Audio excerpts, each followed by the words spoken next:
Hi there, my name is Maya, and I'd like to share with you my experience in conducting inclusive classrooms with visually impaired or blind VIB students.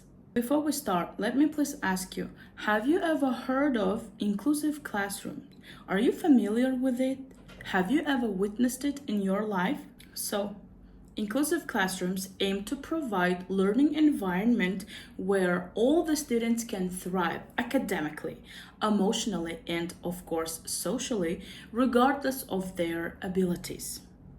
Also, it triggers empathy and understanding among mainstream audience, in return, which creates a much more accepting, inclusive learning environment. One thing to keep in mind, inclusion is ongoing process and successful inclusive classrooms are evolving constantly, trying to meet the needs of every single student in the classroom.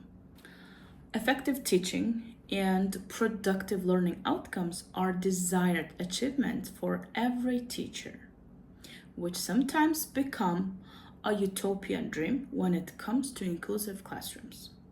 Hence, I'd like to share my experience and the challenges and obstacles that I faced at the beginning of my journey.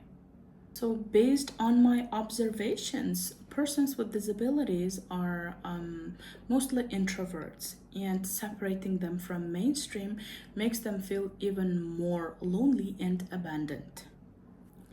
Living in the society where there is a lack of knowledge and practice of inclusive education creates obstacles not only for the students with special needs, but mainstream students also, and of course, as well, teachers. Individuals with special needs are isolated from the moment of birth just because inclusivity is new to us. And unfortunately, society does not have a guidance with clear instructions or manual on how to accepting it productively. All the students are always thirsty for teachers' attention, and students with special needs are deprived the most. Focusing on equally spreading the attention among audience with special needs and mainstream can fulfill this missing gap. So, by developing interactive and engaging lesson plans and classroom activities, of course, an inclusive style of teaching can create a balance. For example, acquiring new information or especially vocabulary can be frustrating and challenging for, let's say, a student with visual impairment. What do you think? What could a teacher do in this case? Please feel free to chime in the comments below. To address this question, I think connecting newly introduced information to something more or less familiar to a student with special needs might be a good start. Tactile experience of new information can also foster comprehensible input. For example, totally blind student can never experience the color and location of the sun, but bringing valid and comprehensive examples might trigger their imagination and foster it. In this case, it would be sun is warm, it's high up and impossible to touch.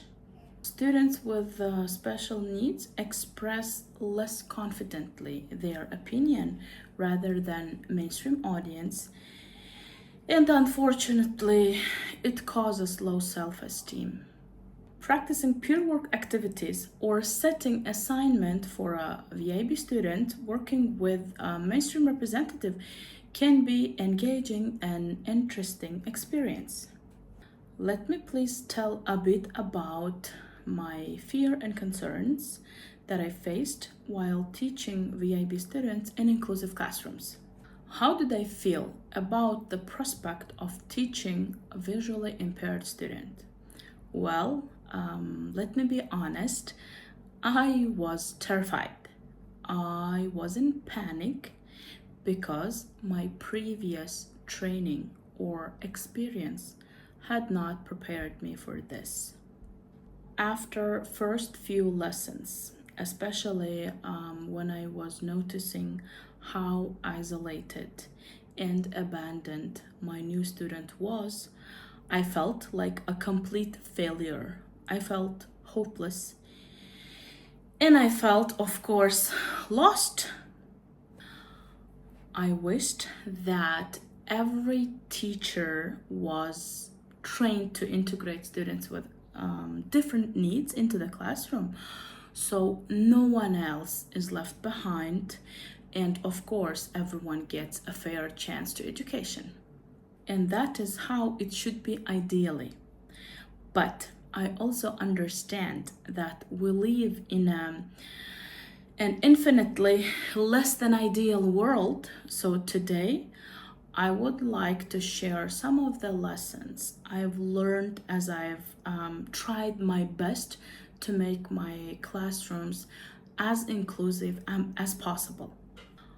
I hope that other educators who might find themselves in the same situation as me will find my lessons learned useful, and implementing following strategies in conducting inclusive classrooms might be a good solution. For example, 1.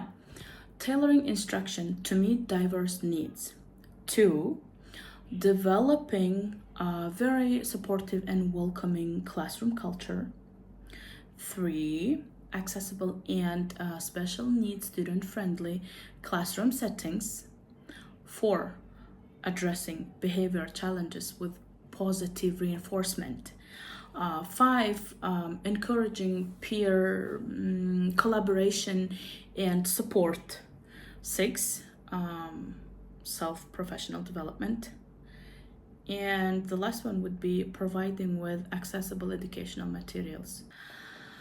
Well, I think that's enough for today. I'll be more than happy to continue talking about all the strategies I have just mentioned in my next video. So thank you for your patience, and thank you for your desire, and thank you so much for your interest and care towards inclusive society.